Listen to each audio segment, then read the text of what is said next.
প্রিয় বন্ধুগণ, আপনাদের স্বাগতম। আজ আমরা আলোচনা করব জীবনের সর্বশ্রেষ্ঠ গ্রন্থ ভগবদ্গীতা। গীতার প্রতিটি শ্লোক শুধু ধর্ম নয়, আমাদের প্রতিদিনের জীবনের জন্য এক একটা পথ নির্দেশ। আজকের ভিডিওতে আমি আপনাদের জন্য পুরো গীতার সার বাংলায় সহজ ভাষায় তুলে ধরব। চলুন শুরু করি কৃষ্ণের সেই অনন্ত জ্ঞানের যাত্রা, কুরুক্ষেত্র যুদ্ধক্ষেত্রের বর্ণনা। অর্জুনের বিভ্রান্তি, দুঃখ ও দুর্বলতা। কৃষ্ণের উপদেশ, দুঃখে ভেঙে পড়বে না, কর্তব্য করাই ধর্ম। আত্মার অমরত্ব, আত্মা জন্মায় না, মরে না, নিঃস্বার্থভাবে কাজ করার শিক্ষা। কৃষ্ণ বলেন, ফল লাভের আকাঙ্ক্ষা রেখো না, শুধু কর্তব্য কর। সংসারে থেকেও কিভাবে আধ্যাত্মিক জীবন যাপন সম্ভব তার দিশা। ধ্যানের মহিমা, স্থির মন, ভক্তি, শৃঙ্খলার গুরুত্ব। যে ভক্ত আমার মধ্যে মন স্থাপন করে, তিনি শ্রেষ্ঠ যোগী, ভক্তির গোপন জ্ঞান। কৃষ্ণের ঘোষণা, আমি সর্বত্র বিরাজমান। ভক্তি, প্রেম আর সম্পূর্ণ আত্মসমর্পণের শিক্ষা। সাধারণ মানুষও কিভাবে ভক্তি দিয়ে কৃষ্ণকে পেতে পারে। কৃষ্ণের ঐশ্বর্যের বর্ণনা। বিশ্বরূপ দর্শন, অর্জুন কৃষ্ণকে তাঁর অসীম রূপে দেখতে পান। কৃষ্ণ বলেন, শুধু ভক্তি আমাকে লাভ করায়। 12তম অধ্যায়ে আদর্শ ভক্তের গুণাবলী বর্ণনা। ক্ষেত্র ও ক্ষেত্রজ্ঞ, দেহ এবং আত্মার পার্থক্য। প্রকৃতি ও পুরুষের ব্যাখ্যা। অক্ষর ব্রহ্ম, চিরন্তন সত্য। জীবের আসল লক্ষ্য, আত্মার মুক্তি। দৈবাসুরী গুণ। 3 প্রকারের বিশ্বাস, আহার, যজ্ঞ, তপস্যা। সাত্ত্বিক, রাজসিক, তামসিক প্রকৃতি। 18 অধ্যায়ে কৃষ্ণের চূড়ান্ত উপদেশ। সব ধর্ম ত্যাগ করে শুধু আমার শরণে এসো, আমি তোমাকে সকল পাপ থেকে রক্ষা করব। ভগবদ্গীতার সার হল, কর্তব্য করো, ফলের মোহে বাঁধো না। আত্মা অমর, দেহ নশ্বর। ভক্তি সর্বশ্রেষ্ঠ পথ। কৃষ্ণে আত্মসমর্পণই মুক্তির একমাত্র উপায়। শেষে দর্শকদের উদ্দেশ্যে, বন্ধুগণ, গীতার এই জ্ঞান যদি আমরা জীবনে মেনে চলি, তবে দুঃখ শান্তি থেকে মুক্ত হয়ে শান্তি, শক্তি ও আনন্দ লাভ করতে পারব। প্রতিদিন অন্তত কয়েক মিনিট গীতা পাঠ করুন, জীবন বদলে যাবে। শ্রীকৃষ্ণ অর্জুনকে যুদ্ধক্ষেত্রে যে শিক্ষা দিয়েছিলেন, তা আজও সমানভাবে প্রাসঙ্গিক। আমাদের ভয়, দুঃখ, উদ্বেগ, কষ্ট সবকিছুর মধ্যেই গীতার শিক্ষা পথ দেখায়। কুরুক্ষেত্র যুদ্ধ শুরু হতে যাচ্ছে। 2 সেনার মাঝে দাঁড়িয়ে অর্জুন নিজের আত্মীয় স্বজন, গুরুজনদের দেখে ভেঙে পড়লেন। বললেন, আমি এ যুদ্ধ করব না। আমার হাতে রক্ত লাগবে, এতে কি লাভ? কৃষ্ণ নীরবে সব শুনলেন। এই অধ্যায় আমাদের শেখায়, জীবনে কঠিন পরিস্থিতি এলে আমরা অনেক সময় ভেঙে পড়ি, কিন্তু সেখানেই সত্যিকার জ্ঞানের প্রয়োজন। কৃষ্ণ অর্জুনকে বললেন, তুমি যে দেহটাকে সত্য ভাবছ, সেটা নশ্বর। আত্মা জন্মায় না, মরে না। যেমন পুরনো কাপড় ছেড়ে নতুন কাপড় পরা হয়, আত্মাও এক দেহ থেকে আরেক দেহে যায়। কর্তব্য থেকে সরে আসা কাপুরুষতা। মূল শিক্ষা, আত্মা অমর, ভয় পাওয়া উচিত নয়, কর্তব্য করাই জীবন। কুরুক্ষেত্রের যুদ্ধক্ষেত্রে অর্জুন দ্বিধাগ্রস্ত হয়ে পড়েন।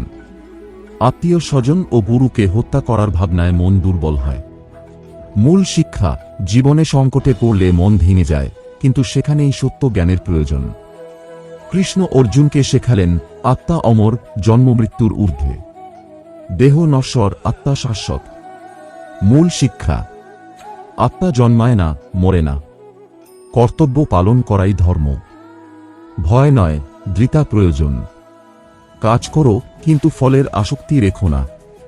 কর্মই মানুষের ধর্ম। মূল শিক্ষা, নিষ্কাম কর্মই মুক্তির পথ। জ্ঞান ও কর্ম মিলিয়ে জীবন যাপন। ঈশ্বর যুগে যুগে অবতার হয়ে ধর্ম রক্ষা করেন।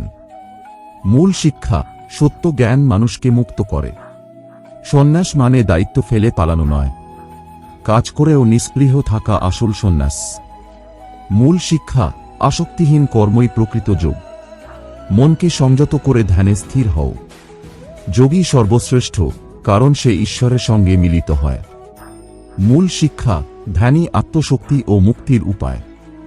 ঈশ্বর সর্বত্র। ভক্তি ঈশ্বর প্রাপ্তির সহজ পথ। কৃষ্ণ নিজেকে বিশ্বরূপে প্রকাশ করেন। মূল শিক্ষা, ভক্তি, বিশ্বাস ও আত্মসমর্পণই মুক্তির পথ। মানুষ তিন প্রকৃতির, সত্য, রজঃ, তম। জ্ঞান, ভক্তি ও কর্ম, এই তিনের সমন্বয়েই মুক্তি। মূল শিক্ষা: ধর্ম, ভক্তি, জ্ঞান ও কর্তব্য একসাথে পালন করলে জীবনের সার্থকতা। আত্মা অমর। কর্তব্য থেকে পিছপা হওয়া কাপুরুষতা।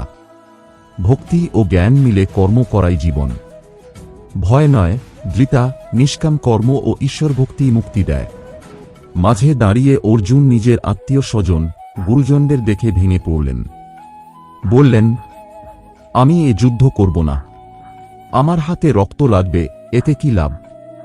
কৃষ্ণ নীরবে সব শুনলেন। এই অধ্যায় আমাদের শেখায়, জীবনে কঠিন পরিস্থিতি এলে আমরা অনেক সময় ভেঙে পড়ি, কিন্তু সেখানেই সত্যিকার জ্ঞানের প্রয়োজন। কৃষ্ণ অর্জুনকে বললেন, তুমি যে দেহটাকে সত্য ভাবছ সেটা নশ্বর। আত্মা জন্মায় না, মরে না। যেমন পুরনো কাপড় ছেড়ে নতুন কাপড় পরা হয়, আত্মাও এক দেহ থেকে আরেক দেহে যায়। কর্তব্য থেকে সরে আসা কাপুরুষতা। মূল শিক্ষা: আত্মা অমর। ভয় পাওয়া উচিত নয়। কর্তব্য করাই জীবন। কুরুক্ষেত্রের যুদ্ধক্ষেত্রে অর্জুন দ্বিধাগ্রস্ত হয়ে পড়েন। আত্মীয় স্বজন ও গুরুকে হত্যা করার ভাবনায় মন দুর্বল হয়। মূল শিক্ষা: জীবনে সংকটে পড়লে মন ভেঙে যায়, কিন্তু সেখানেই সত্য জ্ঞানের প্রয়োজন। কৃষ্ণ অর্জুনকে শেখালেন, আত্মা অমর, জন্ম মৃত্যুর ঊর্ধ্বে। দেহ নশ্বর, আত্মা শাশ্বত। মূল শিক্ষা: আত্মা জন্মায় না, মরে না। কর্তব্য পালন করাই ধর্ম। ভয় নয়, দৃঢ়তা প্রয়োজন।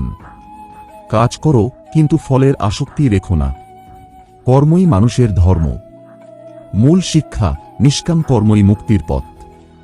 জ্ঞান ও কর্ম মিলিয়ে জীবন যাপন। ঈশ্বর যুগে যুগে অবতার হয়ে ধর্ম রক্ষা করেন। মূল শিক্ষা: সত্য জ্ঞান মানুষকে মুক্ত করে। সন্ন্যাস মানে দায়িত্ব ফেলে পালানো নয়, কাজ করেও নিস্পৃহ থাকা আসল সন্ন্যাস। মূল শিক্ষা: আসক্তিহীন কর্মই প্রকৃত যোগ। মনকে সংযত করে ধ্যানে স্থির হও। যোগী সর্বশ্রেষ্ঠ, কারণ সে ঈশ্বরের সঙ্গে মিলিত হয়। মূল শিক্ষা: ধ্যানই আত্মশক্তি ও মুক্তির উপায়। ঈশ্বর সর্বত্র। ভক্তি ঈশ্বর প্রাপ্তির সহজ পথ। কৃষ্ণ নিজেকে বিশ্বরূপে প্রকাশ করেন। মূল শিক্ষা: ভক্তি, বিশ্বাস ও আত্মসমর্পণই মুক্তির পথ। মানুষ তিন প্রকৃতির, সত্য, রজঃ, তম। জ্ঞান, ভক্তি ও কর্ম, এই তিনের সমন্বয়েই মুক্তি। মূল শিক্ষা: ধর্ম, ভক্তি, জ্ঞান ও কর্তব্য একসাথে পালন করলে জীবনের সার্থকতা। আত্মা অমর। কর্তব্য থেকে পিছপা হওয়া কাপুরুষতা। ভক্তি ও জ্ঞান মিলে কর্ম করাই ফলের আসক্তি ছাড়া কাজ করো। কর্তব্য পালনই জীবন। অলসতা পাপ, কর্মই ধর্ম।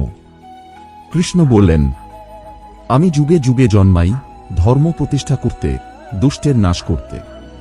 জ্ঞানী মানুষের অন্ধকার দূর করে। জ্ঞানী কর্মে আসক্ত নয়, তবু সে সমাজের জন্য কাজ করে। সত্য জ্ঞান মানুষকে মুক্ত করে।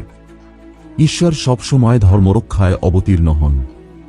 নিষ্কাম কর্মই সর্বশ্রেষ্ঠ পথ। অর্জুন জানতে চাইলেন, সন্ন্যাস ভালো না কর্ম? কৃষ্ণ বললেন, সন্ন্যাস মানে দায়িত্ব ফেলে পালানো নয়। সত্যিকারের সন্ন্যাসী হল সে, যে কর্ম করেও আসক্ত হয় না। মন শান্ত রেখে কাজ করো, এটাই যোগ। সন্ন্যাস ও কর্ম একসাথে মিশতে পারে। আসক্তিহীন মনই মুক্তির পথ। যোগীর অবস্থান সর্বোচ্চ। ধ্যানের মাধ্যমে মন শান্ত হয়, আত্মা ঈশ্বরের সঙ্গে মিলিত হয়। যিনি ভক্তি ও বিশ্বাসে ধ্যান করেন, তিনি সবার উপরে। যোগী সর্বশ্রেষ্ঠ। ধ্যানই আত্মশক্তির উৎস। মন স্থির হলেই মুক্তি। ঈশ্বরকে জানতে হলে জ্ঞান দরকার, আর সেই জ্ঞান শুধু ভক্তির মাধ্যমে সম্ভব। তিনি সর্বত্র, দৃশ্যমান ও অদৃশ্য রূপে। মানুষ মোহে পড়ে তাকে ভুলে যায়। ভক্তি ঈশ্বর প্রাপ্তির সহজ পথ। মোহ কাটিয়ে সত্যকে জানো। মৃত্যুর সময় যার মনে ঈশ্বর থাকেন, তিনি মুক্ত হন। আত্মা শরীর ছাড়লেও চেতনা অক্ষয়। মৃত্যুর সময় স্মরণই মুক্তির চাবিকাঠি। আত্মা অক্ষয়, দেহ নশ্বর। ভক্তি শ্রেষ্ঠ বিদ্যা। ঈশ্বর সব ভক্তকে সমানভাবে ভালোবাসেন। তিনি সহজে ভক্তকে রক্ষা করেন। ভক্তিই সহজতম পথ। সামান্য ভক্তিও মহান ফল দেয়। কৃষ্ণ বললেন, আমার মহিমা অসীম। আমি সূর্যের মধ্যে জ্যোতি, সাগরের মধ্যে সমুদ্র, মানুষের মধ্যে শক্তি। ঈশ্বর সর্বত্র। তাঁর মহিমা বুঝলেই ভক্তি জাগে। অর্জুন কৃষ্ণের বিশ্বরূপ দর্শন করলেন। সেই রূপ ভয়ঙ্কর, মহিমাময়, অসীম। অর্জুন বুঝেন কৃষ্ণই সর্বশক্তিমান, তিনি সময়, তিনি সৃষ্টিকর্তা ও সংহারক। ঈশ্বর অসীম, বিশ্বরূপে প্রকাশিত। ভয় নয়, ভক্তিই পথ। বন্ধুরা, যদি এই ভিডিও ভালো লেগে থাকে তবে লাইক, শেয়ার আর সাবস্ক্রাইব ভুলো না।